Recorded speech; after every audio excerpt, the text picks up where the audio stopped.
Hi everyone and welcome to Power Plays. I'm Harry and today I'm going to be showing you how to get that first star in Hogsport. I've completed the game 100%, sunk many hours into it. So I'm back with a brand new streamlined walkthrough showing you how to get that first star, second star, third star on all hospitals fast, making all the right decisions, avoiding all those early mistakes. Let's get straight into it. Now, what would be a first level without a controls walkthrough?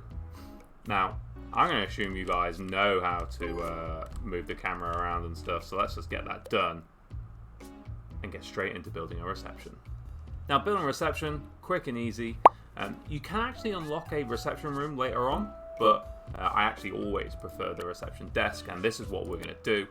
Now, reception desk, it is the first thing that patients come to. They go for the front door, they go to the reception, unless they're an emergency patient, but we'll get into that later. Now, the reception desk, after that, I'm just going to place it there for now. After that, what happens is that they go from the reception desk to the GP office. So you want the reception desk to be quite near the GP office. Now, all depends on where you want your GPs to be. If you're going to put them, say, over here, then put the desk there. If you're going to put them in this corner, put the desk here. Me, however, I like to have them just around here, so I'm going to put the reception desk just there. And what's a reception desk without a receptionist? So let's hire an assistant.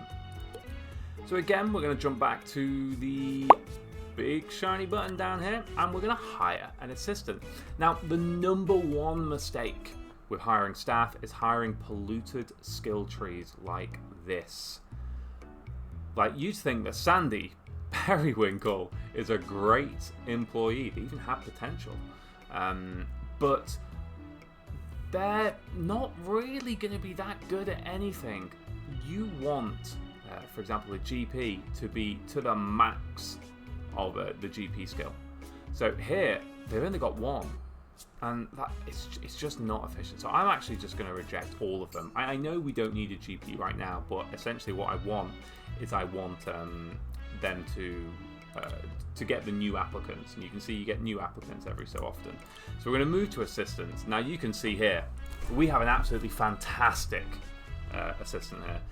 They've got a training and motivation, so they're quick, but also they've got 3 lots in customer service, so our patients are going to be happy. And you can see down here the traits. They're actually a teacher. They're funny. They make people laugh. Apparently they're constantly falling in it. I love. It is always worth checking these because you can get some really negative traits which can impact things. But hey, the one time it is useful getting a staff member with a polluted skill tree, and let's just see if we just get one here, is, we don't, but is say if I wanted to train someone in diagnostics. Now, we'll get on to training, but that costs a lot of money if you're getting an external trainer to come in, just like in real life. Now, if you can do the training in-house, it's a lot cheaper. You can hire someone for just, say, 2k. It's cheaper than paying, 20, 30 grand in training fees. So let's get that assistant in, and let's see what we've got to do next. It's time to build a GP's office. Now, I have a lot of templates for all my rooms, and we're going to go through them. Now, you can see this little red arrow here. It's because I've got locked items in there. Now, they're not going to show up, so that's fine. We're going to unlock all these items together. But the locked items here are medicine cabinets and gold stars. We will go into those because they are the cornerstone of a successful hospital. So for now, let's build a 4x3 GP office with lots of room for medicine cabinets.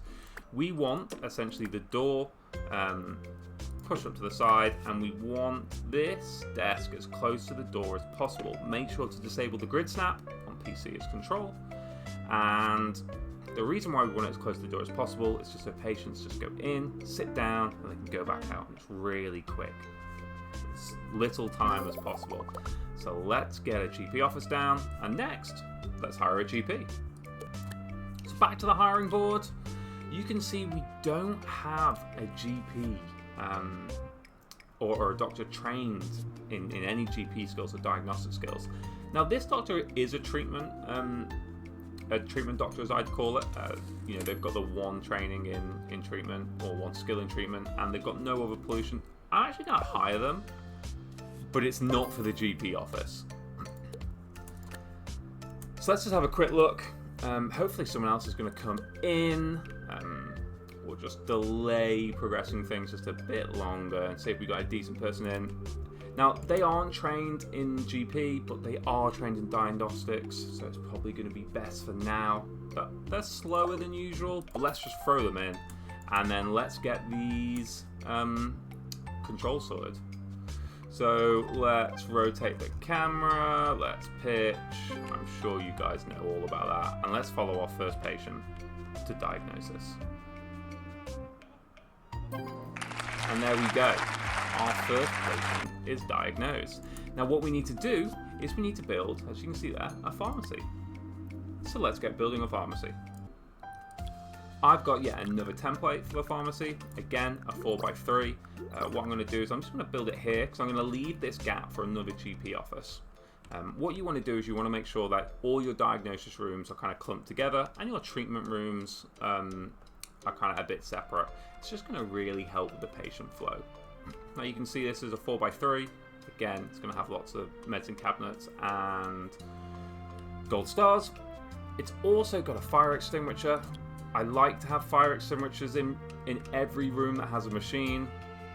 You just don't know when you're going to need it. So let's put them down and let's hire a nurse. Now this nurse they're quick, they've got treatment training, and they've also got pharmacy management training. Sounds like a great nurse for the job. Let's get them in and let's see if we can cure our first patient.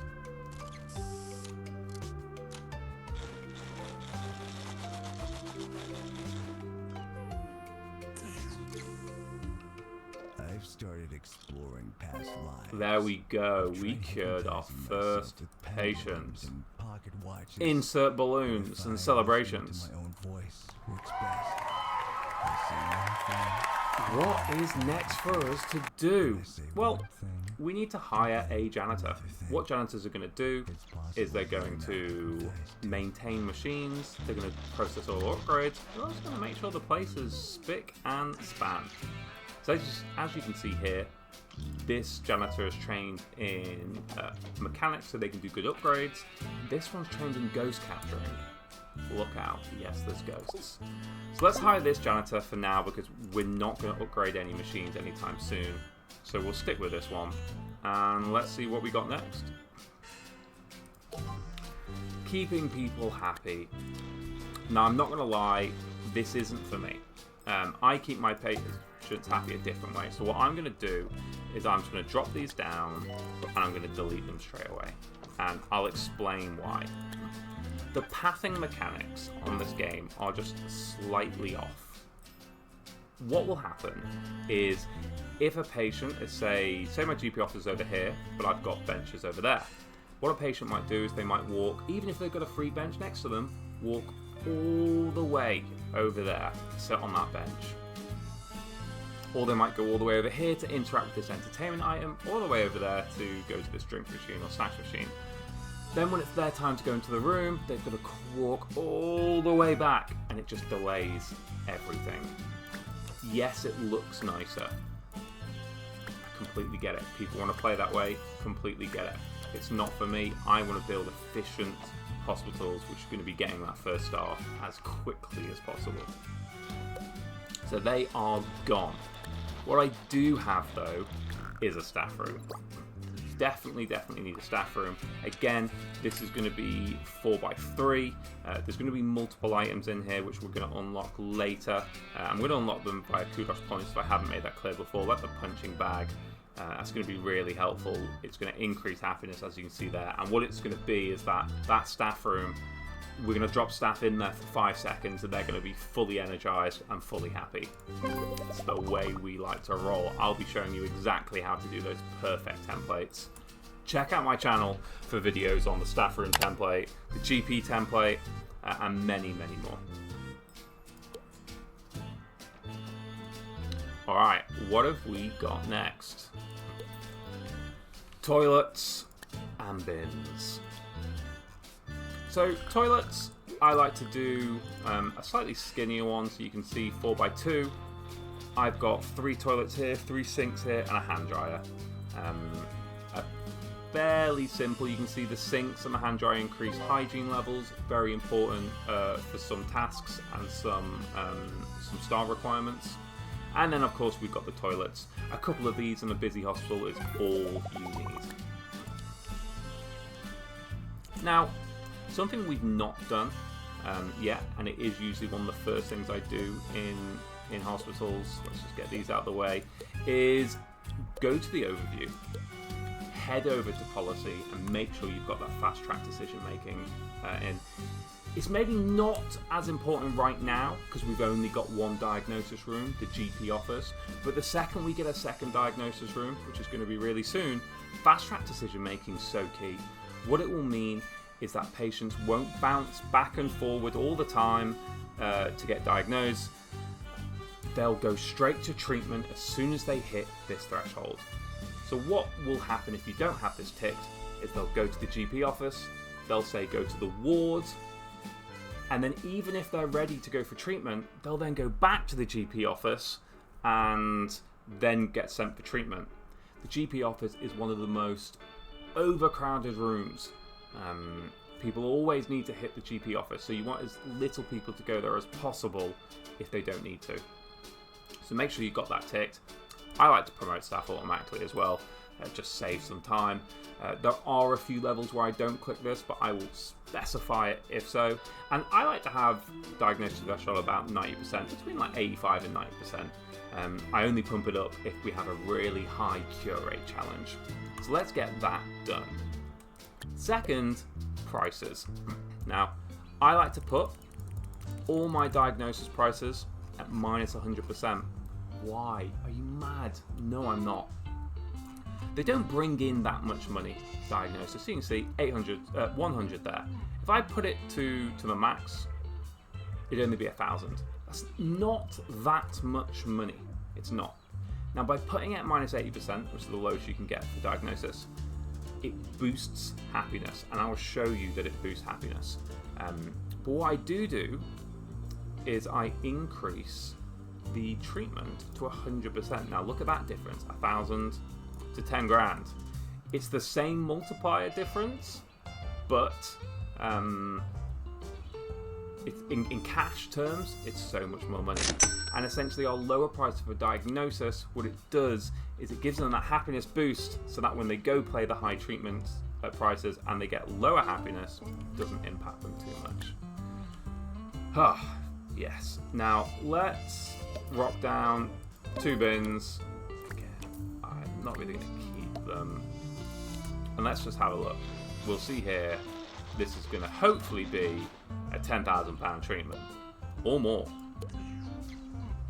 Let's wait and see. 12,000, fantastic. Now let's just have a look here. So you can see happiness 85%. Let's just keep an eye on that. 85%. What should happen, you can see there, it boosts up, and you can see that they got a happiness boost. So they've been diagnosed, they got a happiness boost of 8% because of those low prices. It's exactly what you need. Now we need to increase the hospital level and cure 2 patients. Easiest way to increase hospital level is to build more rooms. So let's just go ahead and drop another GP office. We don't necessarily need it right now, but let's drop one in. And let's hire another assistant, because I can see that our one's currently on break, so let's put another assistant in. I like to work on it, especially with assistants, 2 per desk ratio means you've always got cover. For GP officers, I like to probably do like a 1.5 GPs for every room. Now, we've got this diagnosis decision here. Our threshold is 90%, but we've only hit 72%. So what the game's trying to get us to do is to build a general diagnosis room.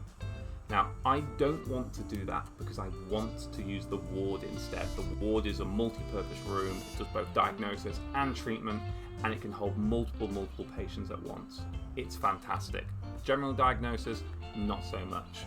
So what I'm actually going to do is I'm going to send the patient home. It counts as a failed cure, so not a cure, but it's going to benefit us in the long run. So this is what I mean about the pathing. You're queuing when you could just go here. Sometimes the pathing's a bit wacky in this game. This is why you need to, get rid of as many distractions for the patients as possible. But let's get that other cure in, and then we can go ahead and build our ward. That's a 97% chance. We should have it. There we go. We can now build a ward. So let's get doing that, because then we don't have to continually send some patients home. Now the ward is a big room, as you can see here. Now I've got 1, 2, 3, 4, 5, 6, 7 by 1, 2, 3, 4, 5. 7 by 5. Now I've got gaps in between here because again I put some medicine cabinets in. But you could fit more beds if you wanted to. Like probably put one here as well. But for now I think we're kind of good with the amount of beds that we've got. What is important is to have 2 screens. How patient flows in a ward is they come through the door, go to the little checkout at the reception desk, and then they have to get changed. Then they go to the beds, they get seen to, then they go back and they have to get changed again and then leave. The changing is the bottleneck. So by having 2 screens, you help ease that bottleneck and you help speed patients up. Another fantastic thing about the ward is that you can have an additional staff member in there. It's one of the few rooms that you can. So I like to get an extra staff member in there. Let's just put them in there for now. An extra staff member in there because it's just going to help speed things up. And look, we'd already done that level, that little task by building that GP office. We just did it instantly. It's like I knew what was going to come. Let's have a look. This, although again polluted skill tree, I wouldn't usually hire them. In this hospital, completely fine to hire them because they're only we're not going to face major problems in this hospital. Now, if you go to staff and you go to job assignment, you can make sure that the right people are going to the right rooms. Now, I don't want this GP to work in the GP office. I'm going to want them to go to the treatment room. So I'm going to keep these 3 doing GP. I've only got 2 nurses, so I need to hire some more, and hopefully, I was hoping to get some better skilled nurses. We'll wait and see. Fingers crossed we've got some better skilled nurses coming our way. And always make sure that you have updated your price list continually because you get new illnesses, new diagnoses all the time, every time you build a room. So you want to make sure that you're keeping that updated. As you can see, new illness, so let's make sure we've got that bang at 100%. And let's see, look, you see where the bottleneck's coming. But good job we got 2, because otherwise they would have been 3rd in the queue. So let's have a look. This person is going for a diagnosis. You can see they get changed, they come in, they wait to get allowed into their beds, get in their bed, and the diagnosis process starts. And you can see here, they were literally 1% off going straight for treatment. So they've gone to the ward anyway, it's fine. And hopefully, Alfred Buzzkill, there we go, has been diagnosed. They have bed phase. So they actually, and this is quite funny, they get changed, they leave the ward, they come back in because they've got to come back in. Slightly annoying, but it is what it is. Alright, we now have our first star requirements. Let's build a deluxe clinic. Now, with deluxe clinics, you've got a machine. Now you can see the footprints on that machine is where the staff member and the patient are going to stand. So let's make sure that they're relatively close to the door let's make sure we got a fire extinguisher, again, close to the machines, because essentially that is exactly where the staff member's the janitor's gonna run to first. And let's just make sure that we have the right doctor in the right place. Let's make sure that they're there. And yeah, I mean, they can kind of just go across everywhere because we haven't got anything better. And then finally, prices back up. Let's watch our deluxe patients. 80 to 90% chance of being cured. Let's just pick up the doctor and put them in. And let's see what happens. We need to cure 3 of them in total. Fingers crossed for a cure.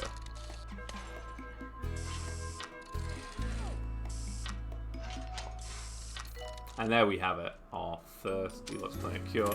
And can we follow it up with a second? Right off the bat. Slightly lower chance. Pretty sure it's a scripted death, this, and they should turn into a ghost. I'm pretty sure, but we'll see. Are we going to get a ghost? Oh no, we're not. It's not, but it is a scripted death.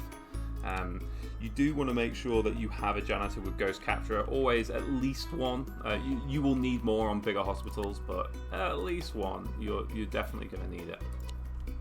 And now it's just a case of we need to just wait. We need to wait for more deluxe patients to roll in.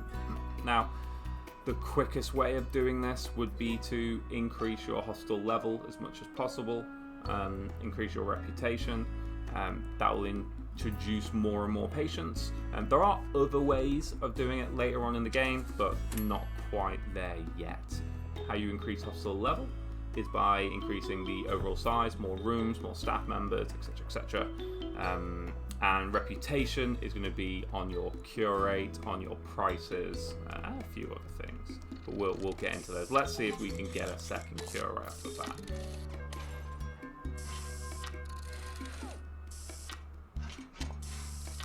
There we have it. We got our second cure.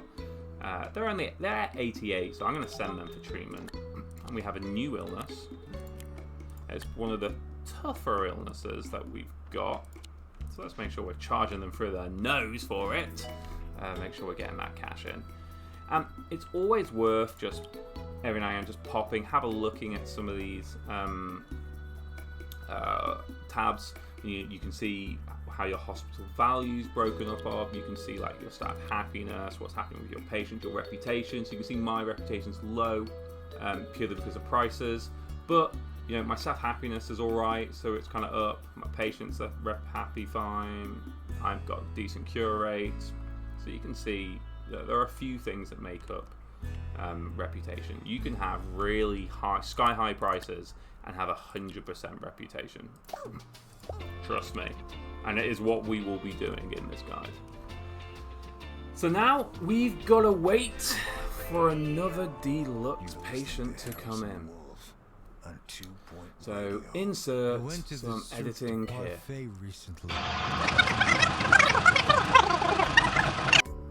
And here we go. We have a deluxe patient. Now, some of them obviously have visual illnesses. They're always my favourites. So you can definitely see what's wrong with this person. So you know that they're going in with lightheadedness.